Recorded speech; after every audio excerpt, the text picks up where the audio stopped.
Bilang isang hari, ang pinaka-nakaakibat sa baraha na ito ay ang responsibilidad at tungkulin ng king para sa kanyang mga pinamumunuan. Now, since ang sinisimbolize ng cups sa tarot ay ang emotions and dreams natin, ibig sabihin, ang King of Cups ay may conflict sa sarili niya or sa role niya sa kaharian, parang ang Knight of Cups. Kaso nga lang, ang King of Cups ay mas matindi ang responsibilidad. So, ang King of Cups ay maaaring tumutukoy sa isang tao. Pwedeng kakilala natin or tayo mismo. Ang tinutukoy na tao na ito ay someone na give up niya or sinacrifice niya yung sarili niyang dreams para sa responsibility. Kung titingnan natin, merong fish na nakasabit sa leeg ng king na parang kwintas. At kung maaalala natin sa Page of Cups, ay merong isda sa cup ng page na sinisimbolo nito ang childlike wonder or creativity and fantasies ng page. Kaso nga lang, dito sa image na ito, makikita natin na kwintas na lang yung isda, hindi na ito buhay. Ginawa na lang itong alahas nung hari. So medyo nakakalungkot ang sinasabi nito kasi parang sinasabi niya na kinailangang kalimutan ng king yung childlike wonder, innocence, fantasy and creativity niya para sa responsibilities at mga tungkulin niya. Pero nakasuot pa rin ito sa kanya bilang isang reminder na yung mga sarili niyang dreams ay hindi na niya na-pursue at nawalan na ito ng buhay. Minsan kasi in life, sometimes we're asked to grow up too fast. So kunyari, isang bata or teenager na hindi maaasahan yung mga magulang niya, minsan siya yung umaako ng responsibilidad, lalo na kapag may mga kapatid siyang kailangang suportahan. So parang kinailangan niyang talikuran yung dreams and childhood niya para gampanan yung responsibilidad niya. Pero kung titingnan natin, merong isda na tumatalon mula sa dagat sa background. Kumbaga ang sinasabi ng baraha dito kay Rider-Waite ay hindi pa niya tunay na nakalimutan yung dreams or mga pangarap niya. Parang sinopress niya lang or itinabi or itinago muna for now. Pwede ring akala nung hari ay patay na yung mga pangarap niya na tinalikuran niya na yung mga dreams niya, pero hindi niya alam ay buhay pa pala ito. Parang hindi niya nakikita kung paano niya mafa-follow yung heart niya.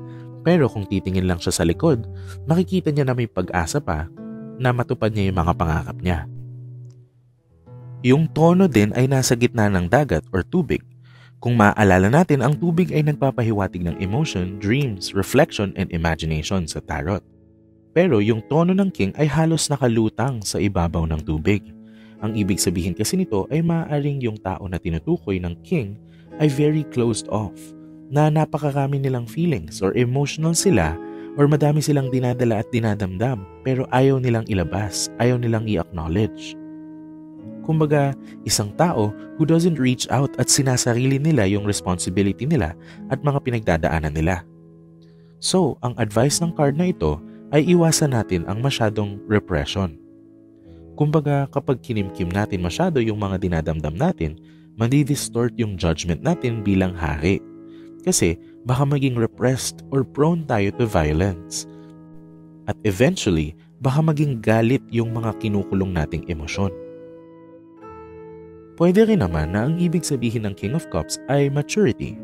So, imbis na napilitan ng isang tao o tayo na mag-grow up agad-agad, pwede kasi na nag-mature na tayo at we acknowledge na it was time to grow up and accept responsibility and face the real world. Pero sa ganito, ang advice pa rin ng baraha ay huwag masyadong nasa extreme. Huwag puro pag-ako lang ng tungkulin at trabaho. Dapat, we give ourselves space to let loose and be our true selves again. Huwag natin masyado i-repress or kalimutan yung inner child natin. Ngayon, kung ikukumpara natin yung King of Cups ng kay Rider-Waite sa King of Cups ng Marseille card and Tattoo Tarot, makikita natin na mas straightforward yung dalawang baraha na ito. Dahil wala yung dagat, tapos makikita lang natin yung hari. Pero parehas lang naman ang pinapahiwatig nito. Parang dito sa Tattoo Tarot, makikita natin na yung King of Cups ay parang nakatingin siya sa malayo. Para siyang nangangarap pa rin pero hindi niya maabot yung mga dreams niya. Dahil siya yung hari, meron siyang responsibility to stay and be king and not pursue his own dreams and go out into the world and do whatever he wants. Ang naka-reverse naman na King of Cups ay ang nangyayari kapag nadi-distort ang judgment and sense of responsibility ng isang hari. Nagiging corrupt siya at destructive. Medyo magkaparehas yung ibig sabihin ng reverse King of Cups sa reverse Queen of Cups. Maaaring tumukoy ito sa isang tao na walang malasakit sa ginagawa nila. Kumbaga, yung creativity at imagination nila ay ginagamit na nila para makalamang sa iba o maging controlling, manipulative, at maghari-harian. So diba kung ang advice ng upright na King of Cups ay huwag nating isa-sacrifice completely ang imagination, dreams at emotions natin kapag nagkakaroon tayo ng responsibility dahil hindi maganda ang magkimkim ng damdamin. Kapag nakabaliktad naman, nagiging warning ito para sa atin.